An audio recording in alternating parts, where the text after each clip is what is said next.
Ilang balota na sumailalim sa Random Manual Audit o RMA ang nakitaan ng kulang ang mga balota.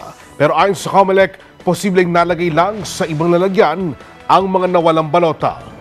Tiniyak naman ng COMELEC na halos nasa 100% ang accuracy rate ng Random Manual Audit.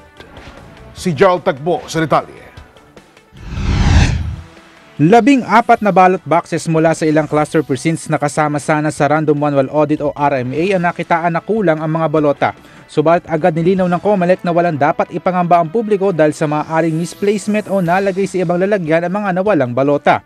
Wala na ring epekto pa sa resulta ng bilangan ang pangyayari dahil sa bago pa man mawala ang mga balota, na-transmit na ang mga boto. Ang makikita doon sa ballot box, nandoon sa minutes natin. Kung kulang man yan, dapat nandoon din, doon sa minutes. But I think pinaka-problema doon is parang kompleto ng RMA team. But during the verification of our verification team, doon nagkukulang.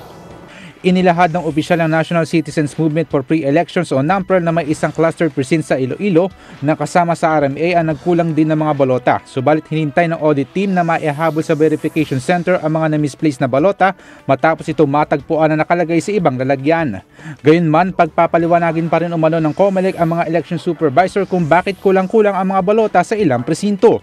We're making the inquiry anyway, pero ganun yung nangyari. Kasi kung ganun yung parang sa baba, that could have been noticed already. Umabot na sa 99.88% ang accuracy rate ng Random Manual Audit mula sa 678 cluster precincts na ginawa ng COMELEC katuwang ang NAMPREL at Philippine Statistical Authority. Ibig sabihin, maliit lang ang pagkakaiba sa mano-manong pagbilang sa bilang ng vote counting machines o BCM. At kung pag-uusapan ng assessment, tiwala ang komite na accurate ang pagbilang ng BCM sa kabila ng alegasyon ukol sa umano'y irregularidad sa pag-transmit ng resulta ng halalan. I can say it's almost perfect, no? Because kung mayroong systemic error, makikita nyo sa accuracy rate ng bawat candidates, no?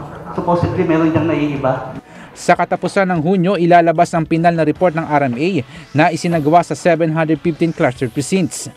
May mungkahi naman ng NAMPREL upang maiwasan ang pagkasaya ng boto ng ilan dulot ng maling pag-shade sa balota.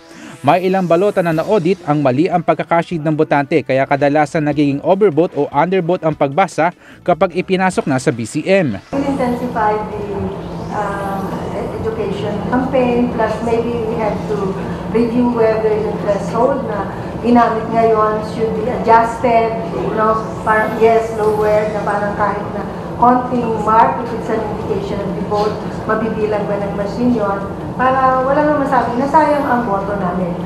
Bukod rito, dapat mas masusing paalalahanan mismo ng mga kandidato sa kanilang botante sa mga kampanya ang tamang paraan ng pagboto. Para sa Eagle News, Gerald Tagbo, I'm 1 with 25.